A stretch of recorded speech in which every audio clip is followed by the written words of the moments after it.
Halo seluruhnya kelas 12 tingkat SMA, dimanapun kamu belajar hari ini, senang bertemu kamu kembali dalam proses pembelajaran bahasa Indonesia tentunya. Oh iya, apa kabar kalian? Tentu dalam kondisi sehat bukan? Demikian juga Ibu di sini dalam kondisi sehat. Nah, materi ajar kita hari ini adalah mengidentifikasi informasi dalam teks editorial. Sekali lagi Ibu ulangi, mengidentifikasi informasi dalam teks editorial.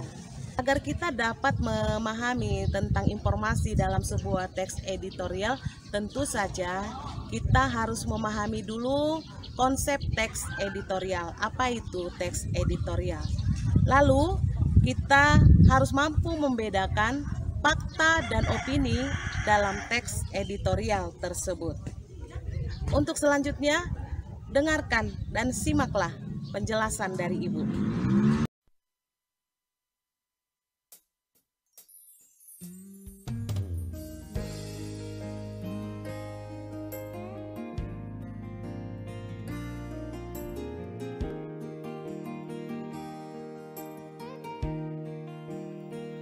Baiklah, kita mulai saja pembelajaran kita dengan kompetensi mengidentifikasi informasi dalam teks editorial.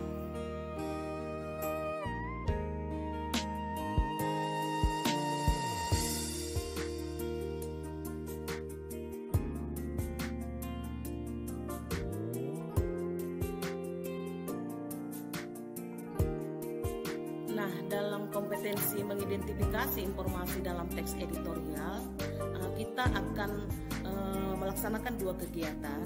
Yang pertama, mengidentifikasi teks editorial. Yang kedua, membedakan fakta dan opini dalam teks editorial. Kedua kegiatan ini akan kita laksanakan agar kita bisa mencapai kompetensi mengidentifikasi informasi dalam teks editorial.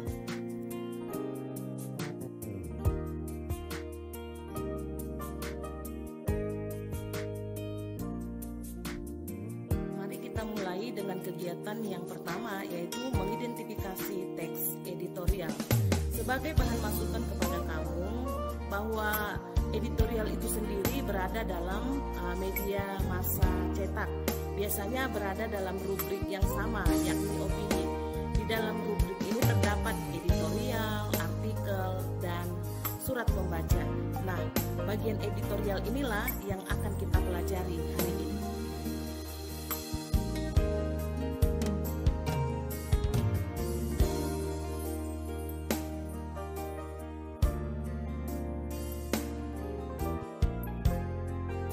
Ketika kita mengidentifikasi sebuah teks editorial, tentu kita harus memahami terlebih dahulu konsep teks editorial tersebut. Kemudian memahami konsep teks editorial itu berarti kita harus paham pengertian teks editorial, ciri-ciri teks editorial, jenis-jenis teks editorial, struktur teks editorial, esensi teks editorial. Nah, hal ini akan kita pelajari agar kita paham bagaimana sebenarnya mengidentifikasi teks editorial. Karena kalau kita tidak mengenal kelima jenis dari identifikasi teks editorial ini, maka tentu saja kita tidak begitu tahu apakah sebenarnya yang diinformasikan dalam sebuah teks editorial.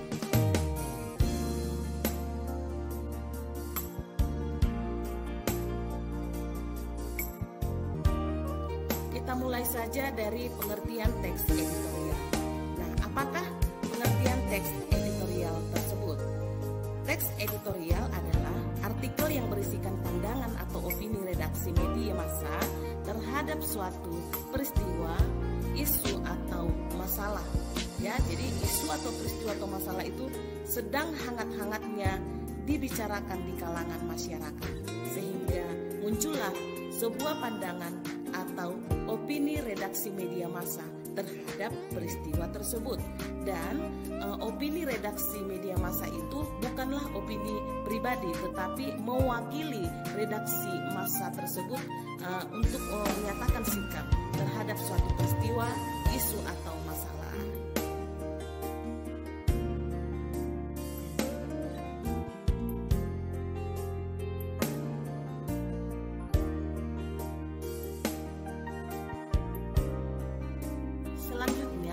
agar kita lebih mengenali apa sebenarnya itu teks editorial, maka kita juga harus paham ciri-ciri teks editorial.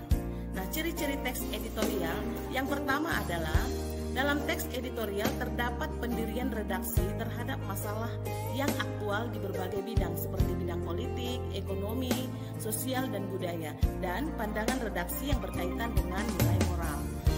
Yang kedua, di dalam teks editorial tidak dicantumkan nama penulisnya. Hal itu dikarenakan editorial merupakan pandangan redaksi, bukan pandangan penulis secara individu terhadap isu-isu yang diangkat.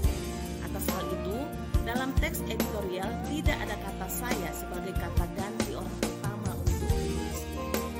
Ciri yang ketiga, isi dari teks editorial berupa analisis, persepsi, dan konklusi dari redaksi terhadap permasalahan yang sedang terjadi. Pentingnya masalah, opini redaksi terhadap masalah, kritik dan saran atas permasalahan, dan harapan redaksi atas peran serta pembaca. Ciri yang keempat adalah ada bagian yang menguraikan fakta dan ada pula bagian yang merupakan opini. Baik fakta dan opini di dalam teks redaksional disusun secara sistematis, logis, dan menarik serta bertujuan membentuk opini publik. Ciri yang kelima, opini yang ditulis dalam teks editorial diasumsikan mewakili redaksi sekaligus mencerminkan pendapat dan sikap resmi media yang bersangkutan. Dan ciri yang keenam adalah terkadang dalam teks editorial atau tajuk rencana terdapat ramalan atau prediksi atau analisis kondisi yang berfungsi mempersiapkan masyarakat akan kemungkinan yang dapat terjadi serta meneruskan penilaian moral mengenai berita tersebut. Itu tujuannya semuanya agar kita memahami manakah berita yang aktual dan manakah berita yang hoax atau berita yang bohong, sehingga ketika kita memahami sebuah pemberitaan itu secara benar, maka kita mengerti informasi yang terdapat di dalamnya, gitu ya.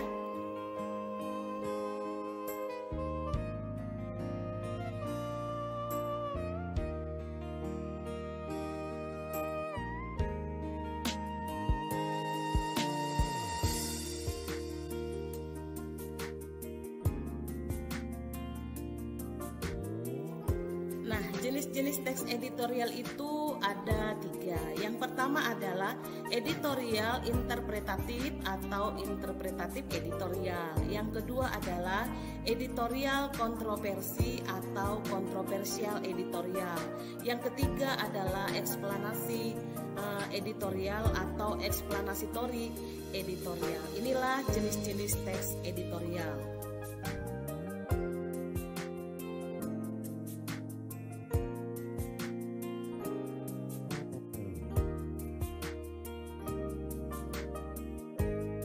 Nah, sekarang kita harus paham pengertian dari masing-masing jenis teks editorial tersebut. Nah, yang pertama tadi, teks editorial interpretatif. Maksudnya, teks editorial yang berusaha menjelaskan makna atau signifikasi dari situasi yang terjadi atau peristiwa yang pernah diangkat oleh media massa tersebut. Teks tersebut dibuat dengan memberikan fakta-fakta dan figur untuk memberikan pengetahuan kepada pembaca. Dengan begitu, pembaca media massa tersebut dapat memahami kondisi atau peristiwa yang tengah terjadi melalui perspektif media tersebut. Sehingga kita nanti diarahkan ya, bagaimanakah pemahaman kita menerima sebuah informasi ya ketika kita membaca teks editorial tersebut.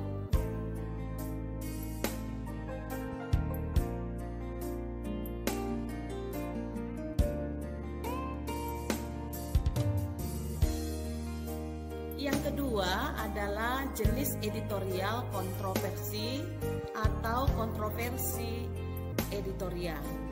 Apa artinya ini? Editorial yang dibuat untuk meyakinkan pembaca pada keinginan atau kepercayaan pada suatu isu. Biasanya editorial tersebut akan menggambarkan pendapat yang berlawanan akan digambarkan lebih buruk dari pendapat di dalam teks editorial itu sendiri.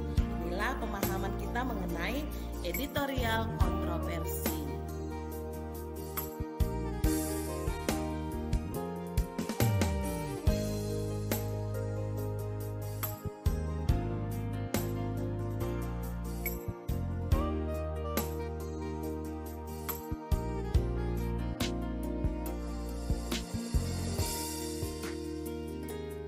Jenis teks editorial yang ketiga adalah explanatory editorial. Nah, ini menyajikan masalah untuk dinilai oleh para pembacanya. Tujuan penulisan editorial ini untuk mengidentifikasi masalah dan membuka mata masyarakat untuk lebih memperhatikan suatu isu tertentu.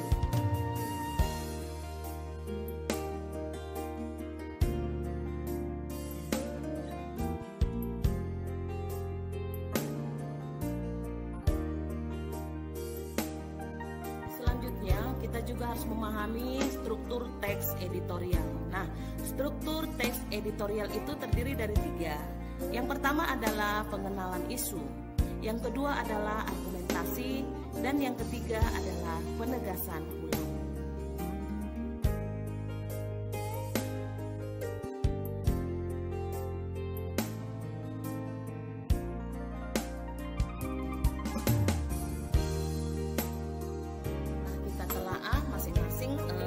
Strukturnya ya.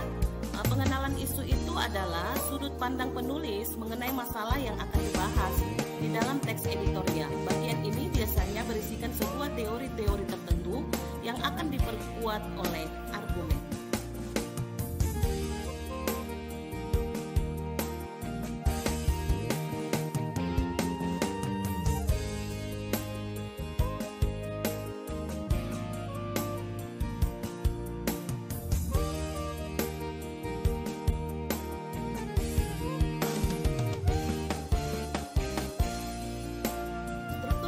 Adalah argumentasi. Ini adalah bagian yang merupakan alasan atau bukti yang digunakan guna memperkuat pernyataan dalam tesis atau pengenalan isu. Ya, tesis itu pengenalan isu tadi ya. Argumentasi bisa berbentuk pernyataan umum atau data hasil penelitian, pernyataan ahli maupun fakta-fakta berdasarkan referensi yang bisa dipercaya.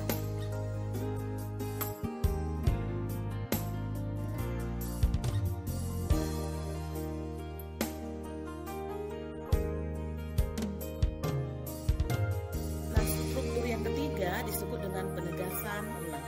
Penegasan ulang pendapat teks editorial harus didukung oleh fakta-fakta dari bagian argumentasi.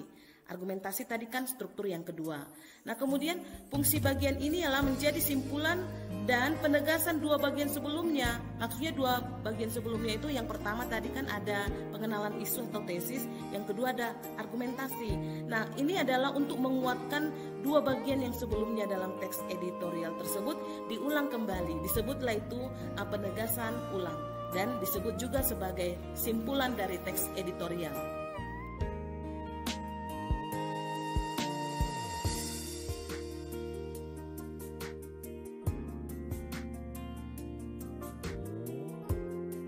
Selanjutnya, ada hal yang penting yang harus kamu ketahui mengenai teks editorial atau disebut dengan esensi teks editorial. Yang pertama, teks editorial merupakan pendirian redaktur atau suatu redaksi media massa terhadap masalah yang aktual di berbagai bidang seperti politik, ekonomi, sosial, budaya, dan lain sebagainya.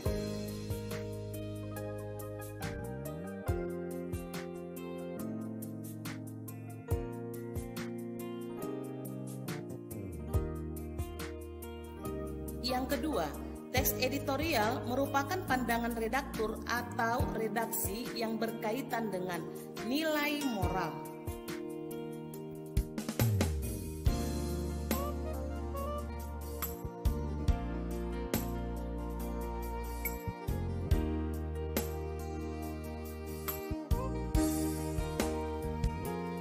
Yang ketiga, editorial bertujuan untuk memberikan penjelasan berita paling penting dalam suatu terbitan media massa. Nanti kan dalam media massa itu banyak yang diberitakan di sana. Ya, ada headline-nya, ya, ada berita-berita khususnya. Maka editorial ini merupakan penjelasan berita yang paling penting dalam suatu terbitan media massa tersebut.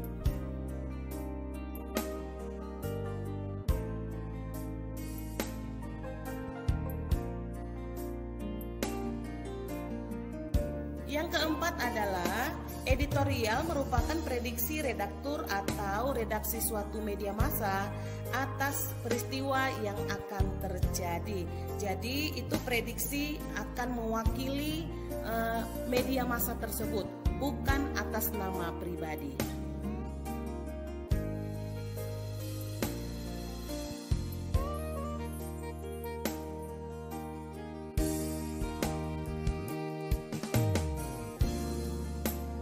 Begitulah tadi konsep mengenai teks editorial atau hakikat dari teks editorial tersebut. Jadi kita sudah paham dari pengertian, ciri-ciri, struktur, dan esensinya seperti apa, dan termasuk juga tadi jenis-jenisnya. Nah, kita mulai saja kegiatan kita seperti yang diinginkan oleh kompetensi ini. Sebenarnya kegiatan pertama adalah mengidentifikasi teks editorial. Nah, kita buatkan berdasarkan sebuah contoh. Ibu akan membacakan untuk kamu. Selamatkan jurnalisme bukan dengan sekoci. Ancaman atas keberlangsungan bisnis pers di Indonesia terjadi bukan sekadar karena adanya pandemi COVID-19. Jauh sebelumnya, peralihan teknologi cetak ke digital telah membuat kemampuan ekonomi banyak perusahaan pers menjadi oleng, dan tak sedikit pula yang akhirnya berhenti terbit. Ini tentu bukan problem di Indonesia saja, juga di negara lain. Selain karena kegagapan banyak perusahaan pers beradaptasi dalam ekosistem digital, dominasi Google dan Facebook atas perolehan kue iklan digital juga dianggap menjadi penyebab menurunnya pendapatan bisnis media. Karena itu, harapan agar pemerintah memberikan insentif ekonomi bagi bisnis media sangat bisa dimengerti.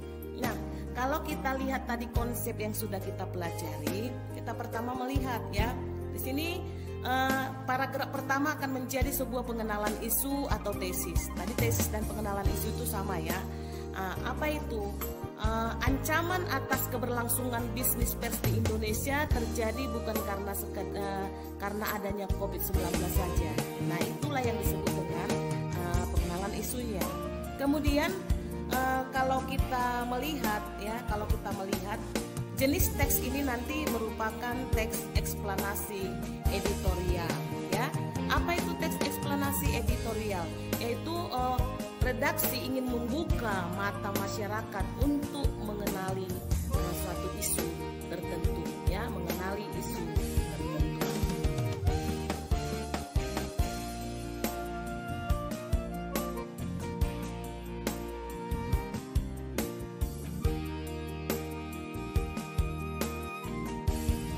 Nah, Ibu lanjutkan membaca editorial tersebut untuk kamu.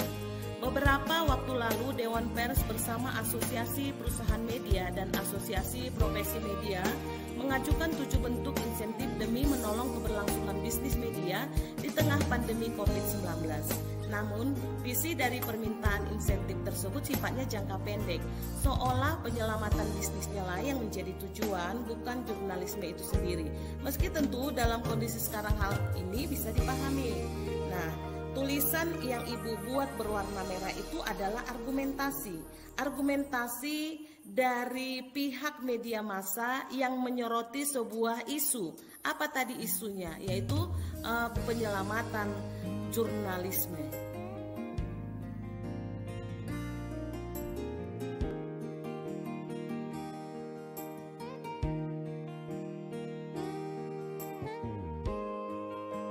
Nah, kalau kita lanjutkan membaca teks editorial itu secara keseluruhan, maka kita akan menjumpai begitu banyak argumentasi yang disampaikan oleh pihak media massa terhadap isu tadi, isu yang sudah menjadi pembahasan dalam teks editorial ini. Kita coba mengenalinya ya.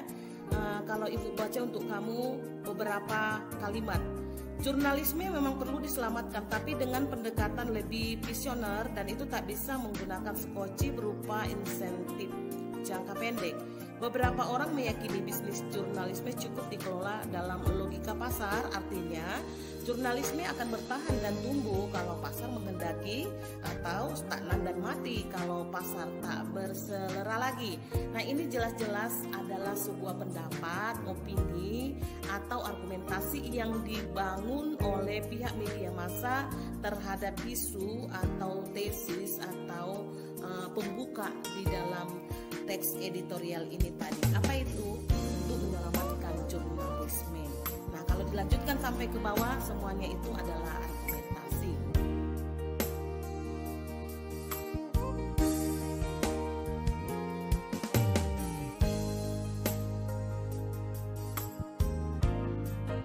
Tadi seperti yang sudah Ibu sebutkan bahwa argumentasi ini nanti akan terdiri dari beberapa spesifikasi, misalnya ada kritik, ada saran, kemudian ada prediksi, ada harapan, ya, yang kemudian diletakkan sebagai salah satu penguat dari isu agar orang lain bisa memahami informasi yang kita berikan pada teks editorial itu. Itu semuanya disebut dengan analisis dari pembuat teks editorial ini sendiri. Agar apa? Agar pembaca atau pendengar itu makin paham, ya, seperti itu. Nah, kalau kita lihat misalnya pada layar ini, Ibu bacakan satu kalimat untuk kamu, ya. Dikatakan di sana, jurnalisme yang terancam mati perlu diselamatkan. Nah, ini sendiri kan, kalimat ini sendiri kan merupakan argumentasi, ya, atau opini. Dan mengapa perlu diselamatkan? Ada analisis yang kuat, ya, berdasarkan opini dari atau prediksi dari pembuat teks editorial ini sendiri, yaitu kalimat-kalimat yang mendukung, yang mengatakan kalimat yang pertama tadi, yaitu jurnalisme yang terancam mati perlu diselamatkan. Jadi ada analisis yang kuat. Apa itu analisis yang kuat? Kita perhatikan kalimat-kalimat yang berikutnya, ya. Coba Ibu baca untuk kamu satu saja. Negara dituntut punya peran karena negara punya kepentingan dan kewajiban pada sehatnya demokrasi dan tersedianya barang publik. Nah, ini akan menjadi salah satu alasan mengapa jurnalisme yang terancam mati perlu diselamatkan. Kan begitu. Itu adalah merupakan opini yang merupakan analisis dari pembuat teks editorial ini sendiri.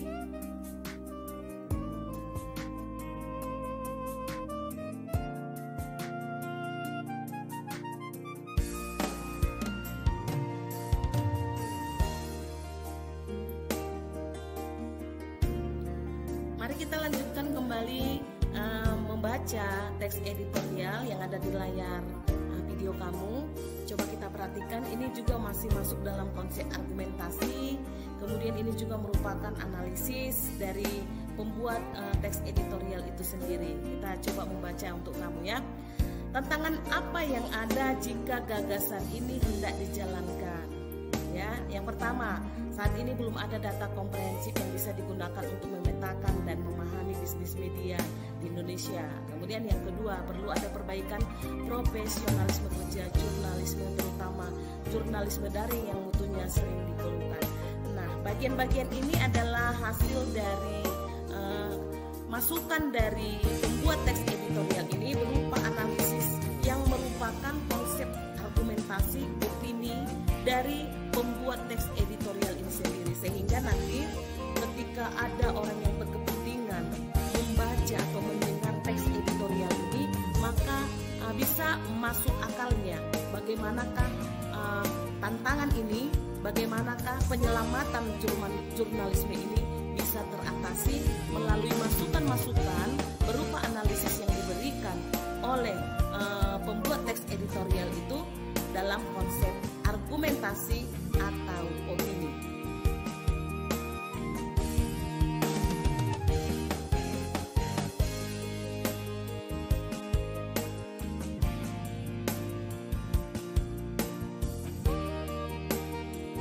Selanjutnya, bila kita masuk ke bagian penutup, coba kamu perhatikan di layar video kamu. Di situ tadi ada cara-caranya ya, tantangan yang akan dihadapi itu melalui langkah-langkah. Yang pertama, kedua, kemudian di layar kamu ada yang ketiga, keempat. Kemudian ada di situ kalimat yang Ibu buat warna hitam ya. Coba Ibu baca untuk kamu. Namun setelah pandemi ini berakhir, penyelamatan terhadapnya butuh pertolongan lebih dari itu. Ini adalah sebuah penegasan ulang. Penegasan ulang itu tadi mengatakan bahwa semua opini yang terdapat di pengenalan isu dan argumentasi itu kembali dituliskan atau diucapkan kembali, itu yang disebut dengan penegasan ulang. Untuk apa? Untuk menguatkan bahwa betapa pentingnya isu yang diangkat itu bahan perhatian buat yang mendengar atau yang membaca.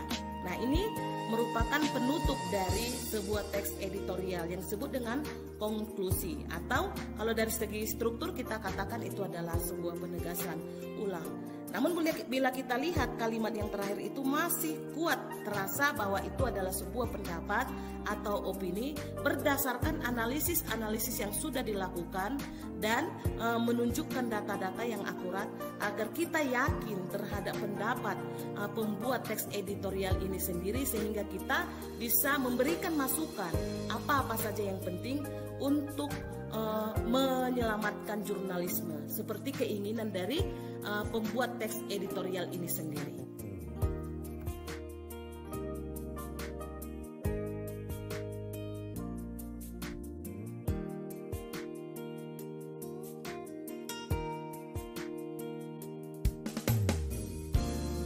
Begitulah cara kita mengidentifikasi isi teks editorial dengan terlebih dahulu memahami konsep-konsep tentang teks editorial tersebut.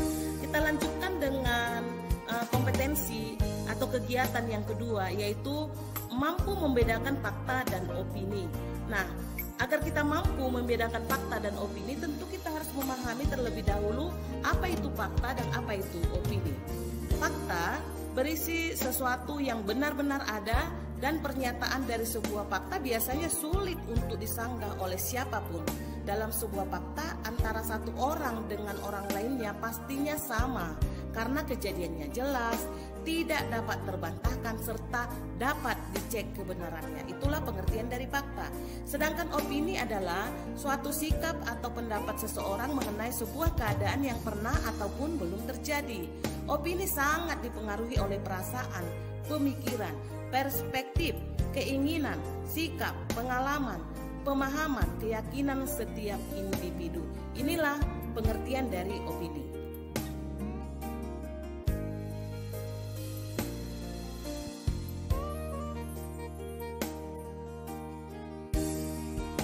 Untuk lebih jelasnya lagi, kita harus memahami betul apakah ciri-ciri fakta dan opini di dalam sebuah kalimat. Nah, ciri-ciri fakta dalam kalimat yang pertama adalah memiliki data yang akurat. Artinya, dalam kalimat fakta terdapat data yang jelas dalam suatu peristiwa. Di dalam kalimat, data tersebut berupa bilangan statistik, tanggal dan waktu kejadian, maupun hal lain yang telah terverifikasi. Kemudian ciri yang kedua bersifat objektif. Yang dimaksud objektif dalam kalimat fakta adalah pernyataan yang terdapat di dalamnya bersifat umum dan telah diakui kebenarannya oleh banyak pihak, khususnya oleh badan atau lembaga resmi. Yang ketiga, benar-benar terjadi.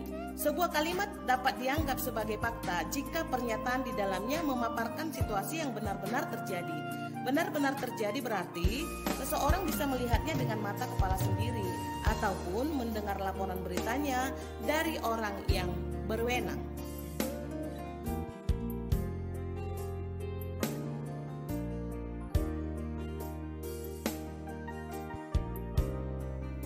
Berikutnya kita juga harus memahami ciri-ciri opini dalam kalimat. Yang pertama, mengandung pendapat pribadi. Dalam kalimat opini banyak berisi pendapat dari diri sendiri ataupun dari orang lain. Dalam beberapa kasus pada kalimat opini ditemukan pernyataan dari orang yang sudah terkenal sehingga terkesan sebagai fakta. Padahal perkataan orang itu juga masih sebatas pendapat yang belum bisa dibuktikan kebenarannya. Yang kedua bersifat subjektif, hampir sama dengan ciri pertama. Ciri kedua dari kalimat opini adalah pernyataan yang dipaparkan dalam kalimat cenderung subjektif. Artinya, hal-hal yang dikemukakan hanya menurut salah satu pihak sehingga tidak bisa dikatakan netral. Yang ketiga, memiliki kata yang bersifat relatif. Artinya, pada kalimat opini seseorang akan cenderung menemukan kata yang bersifat relatif. Maksud relatif di sini ialah kata atau frasa cenderung bisa berubah tergantung siapa yang mengucapkannya. Kata yang termasuk relatif diantaranya paling, lebih, agak, ataupun biasanya.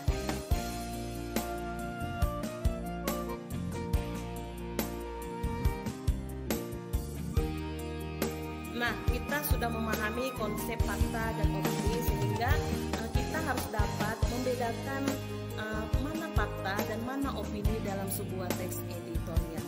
Nah, hari ini kita juga akan melaksanakan kegiatan membedakan fakta dan opini dalam contoh teks editorial. Nah, untuk itu kita harus menganalisisnya berdasarkan sebuah contoh teks editorial. Ibu baca untuk kamu ya.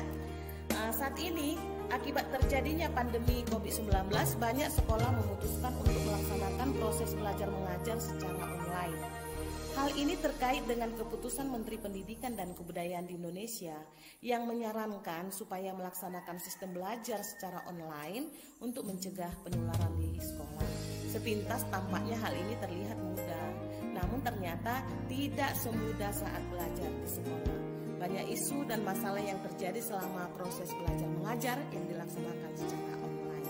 Nah, mari kita telaah manakah fakta, mana opininya dalam contoh ini. Coba kamu perhatikan tulisan yang ibu buat merah tersebut, warna merah tersebut. Ibu baca untuk kamu ya. Hal ini terkait dengan keputusan Menteri Pendidikan dan Kebudayaan di Indonesia yang menyarankan supaya melaksanakan sistem belajar secara online untuk mencegah penularan di sekolah. Inilah yang disebut dengan fakta.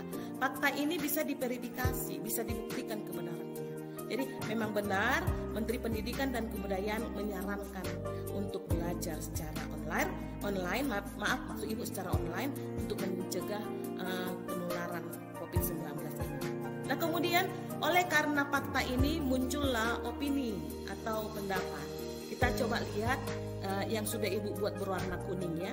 Sepintas tampaknya hal ini terlihat mudah, namun ternyata tidak semudah saat belajar di sekolah. Banyak isu dan banyak masalah yang terjadi selama proses belajar mengajar yang dilaksanakan secara online. Nah, ini jelas-jelas menyatakan sebuah kalimat yang sangat subjektif dengan menggunakan kata-kata mudah ya. Kan ada kata terlihat mudah katanya. Kemudian ada lagi banyak isu dan masalah yang terjadi. Itu semua adalah pendapat secara subjektif. Salah satu dari ciri dari opini tersebut juga kalimat itu adalah kalimat yang subjektif. Artinya itu hanyalah pendapat seseorang yang juga harus memerlukan pembuktian agar kita nyatakan sebuah kebenaran.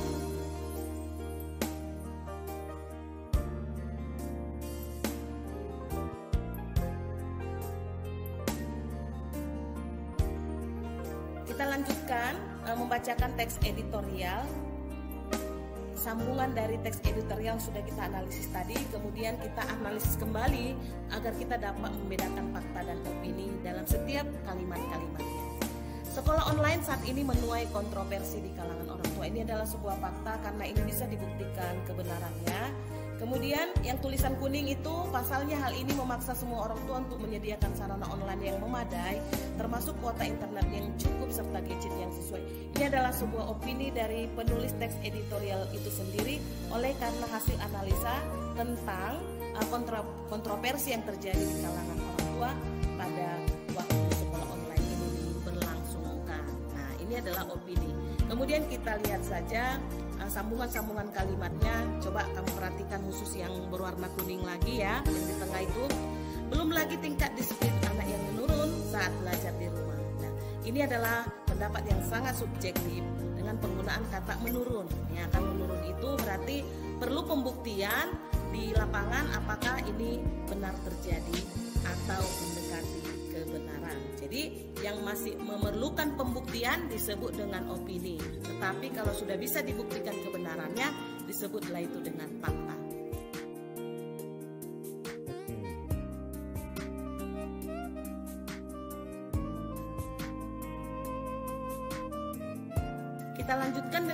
membaca paragraf terakhir dari teks editorial tersebut. Melalui bantuan dari pemerintah terkait, paling tidak masalah yang terjadi dengan keputusan belajar online ini dapat diredam. Jika tidak, tentu saja akan tetap banyak orang tua yang kurang setuju jika belajar online diperpanjang hingga akhir tahun, terutama bagi yang terdampak secara ekonomi dan tidak memiliki cukup sarana dan prasarana untuk pelaksanaan belajar online tersebut. Nah, ini adalah sebuah opini, dan melalui opini ini ada sebuah saran atau prediksi atau harapan dari pembuat teks editorial ini sendiri terhadap pihak terkait mengenai belajar secara online ini. Demikianlah kita mampu membedakan fakta dan opini dengan tepat di dalam sebuah teks editorial. Oh ya, cara cepat yang paling baik menurut Ibu apabila kamu bisa mempertanyakan dengan kata tanya 5W, itu sudah merupakan fakta. Dan apabila kita dapat mempertanyakan dengan kata tanya 1H, maka itu adalah sebuah opini. Demikianlah pembeda antara fakta dan opini.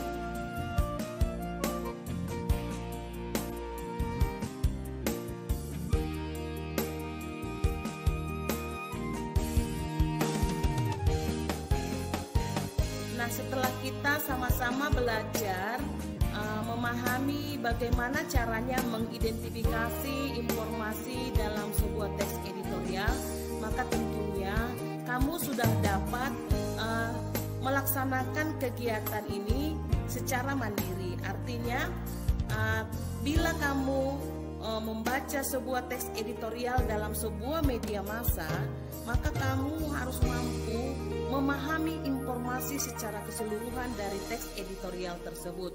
Lalu, kamu juga harus mampu membedakan fakta dan opini dalam teks editorial tersebut. Untuk apakah tujuan dari kompetensi ini?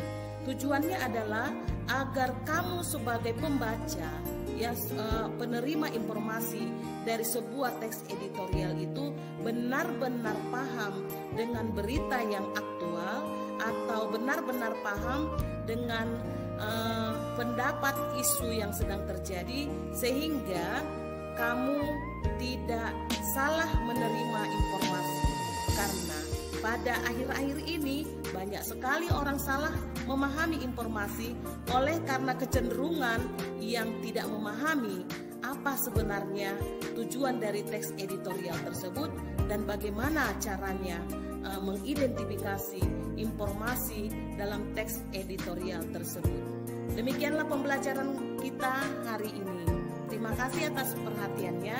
Kemudian selamat mengerjakan tugas secara mandiri. Sampai jumpa pada kompetensi berikutnya.